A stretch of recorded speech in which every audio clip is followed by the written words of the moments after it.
He gave his unlimited credit card to the poor and homeless mother of one. What happened next shocked him. He slammed the black titanium card onto the cold concrete between them. 48 hours, Graham Calloway said. Use it. Elena Marquez flinched, pulling her daughter closer as commuters poured past the entrance of State/Lake Station. Wind sliced down the stairwell, sharp and impatient. Lila coughed into her sleeve. I'm not asking for that, Elena said carefully. Graham checked his watch. He was late for a board meeting that could shift millions of dollars in a single vote. His assistant hovered behind him, whispering about investors and timing, but Graham didn't move. 48 hours, he repeated. 48 No limit. hours, no limit. Elena stared at the card. There's no such thing as no limit. There is. With people like you, there's always a catch. The words stung, not because they were rude, but because they were accurate. My name is Graham, he said. She didn't take the card. What do you want from me? She asked. Graham. I want you to Nothing. use it. For what? And That's after worse. 48 hours? He almost For whatever you smiled. decide, you give I it want you back. to use it. For what? For whatever you decide. Her grip tightened around Lila's shoulders. And after 48 hours, you give it back. And then we talk. About what? About what you chose. Her eyes sharpened. So it is a test. He hesitated just long enough for her to notice. I didn't say that. Yes. You didn't If have this to. ruins us, I won't Lila forgive you. tugged at Elena's coat. Mommy, I'm cold. Graham felt the words like a physical blow. Take it, he said more quietly. Elena searched his face for mockery, for a camera, for witnesses waiting to laugh. 48 hours, she repeated slowly. Yes. She reached out and took the card. If this ruins us, she said, I won't forgive you. It won't. But he wasn't entirely sure. He walked away before doubt could overtake him. By the time he reached his office tower on Wacker Drive, his phone buzzed. Walgreens, $41.82. He slowed his pace. Another buzz. Old Navy, $137.09. Another. Target, $58.33.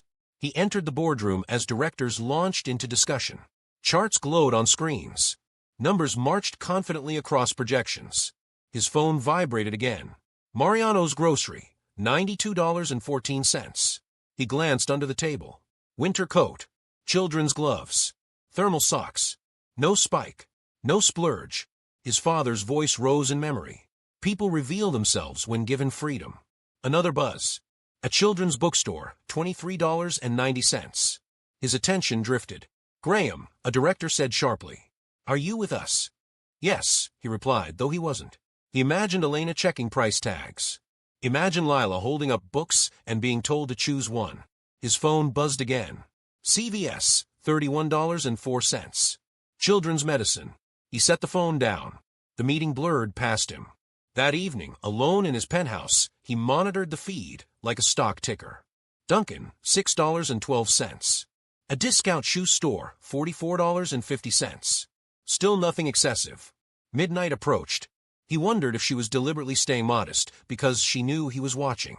At 1:07 a.m., his phone vibrated again. Harbor House Women's Refuge, $100. He sat upright. Donation.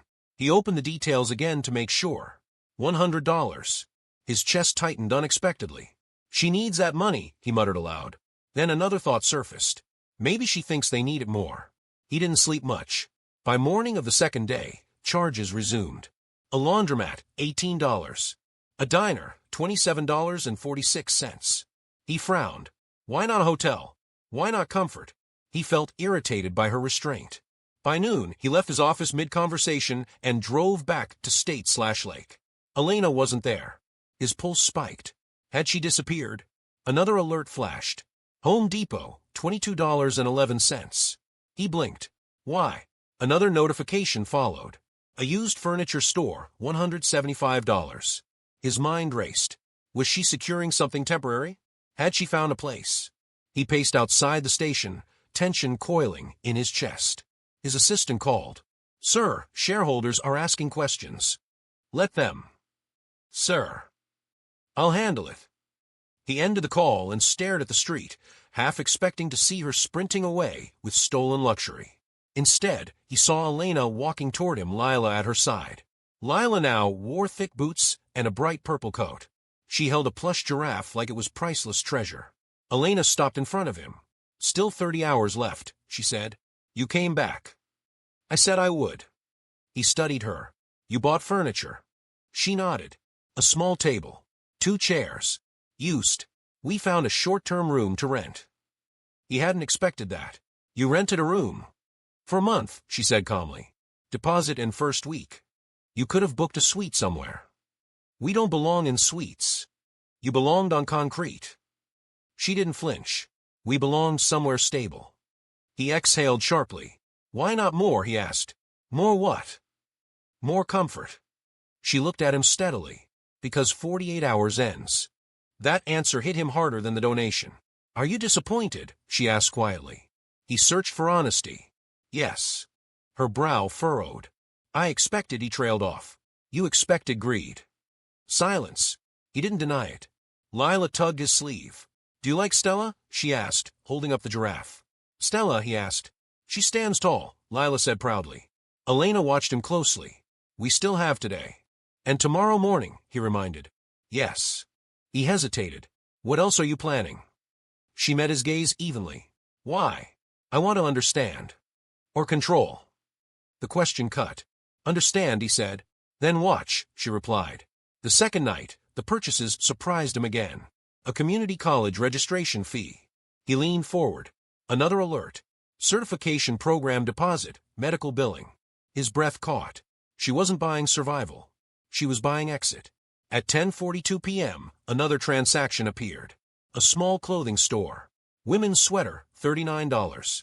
He stared at the line item for a long time. Finally, something for herself.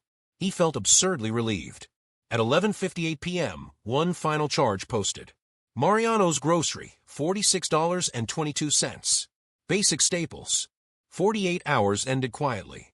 The next morning, he returned before sunrise. Elena and Lila were there, but not sitting on the cold steps. They stood. Elena handed him the card without ceremony. Thank you, she said. That's it. That's what we agreed. He scrolled through the full statement slowly. Clothes for Lila. Groceries. Medicine. Donation. Furniture. Deposit for a room. Certification registration. And one modest sweater. He looked up at her. You planned, he said. Yes. You didn't indulge. She almost laughed. We don't know how. You could learn. We might forget something important. He felt his throat tighten again. You donated before securing housing, he said. Not before, she corrected gently. During. Kindness doesn't wait until you're comfortable. He swallowed. I monitored every charge, he admitted. I know. You knew. You move like someone who tracks everything. And you didn't mind. I expected it. That doesn't answer the question. She looked at him carefully. I minded, but I understood. Commuters hurried around them. So, she said, what now? He stared at the station steps, the place where this began. Come with me, he said quietly. Her shoulders tensed. Where? Somewhere warm. Somewhere we can talk without wind interrupting us. She hesitated. 48 hours were. Yours, she said slowly. What are the next 48? Possibility, he answered. They rode to the Langham in silence. Inside the suite, Lila ran her hand across the bed as if it were fragile glass. Elena remained near the door. You're crying again, she observed softly. He didn't bother hiding it. My father believed trust was weakness, he said. Maybe he was afraid of being disappointed, she replied. Were you disappointed? In what? In me. She studied him for a long moment. No, she said finally. I was disappointed in how small you expected me to be. The words landed hard. I was wrong, he admitted. That's a start. He took a slow breath. I want to help beyond 48 hours. Her guard went up immediately. How? Apartment lease support, childcare, health coverage, connections for work. That sounds like rescue. It's not. Then what is it? Investment. She watched him carefully. And what do you get in return? Perspective. That's expensive. So was ignorance. Silence filled the room. Lila climbed onto the bed and hugged Stella. I like it here, she said softly. Elena's face wavered. I won't let this become a headline, she said. It already is, he admitted, showing her the article. Her jaw tightened. I won't be a symbol, she said firmly. You won't. Promise. I promise. Weeks pass quickly. Apartment viewings. Paperwork. School enrollment. They found a modest two-bedroom above a bakery in Logan Square. This one, Elena said quietly, sunlight warming her face. I'll cover 6 months, he offered. 3, she countered. 4. 3, she repeated. He nodded. Reporters appeared once. Are you in a relationship? One asked Elena. No, she said calmly. I'm in a transition. What changed your heart? Another shouted at Graham. He looked at Elena and Lila before answering. A receipt. Months later, Elena stood at a podium in a small community center. I was not saved, she said clearly. I was not I was saved. trusted. I was trusted. Graham sat in the back, hands clasped opportunity. tightly. And trust, she continued, is not weakness. It's opportunity. Applause filled the room. He wiped tears from his face without embarrassment. Back in his penthouse that night, he removed his father's framed quote from the wall. Never trust those with nothing. He placed it in a drawer. Then he signed the formation documents. The Calloway Initiative for Family Renewal. Founding Advisory Board member, Elena Marquez. He stared at the signed pages for a long moment. 48 hours had shifted everything.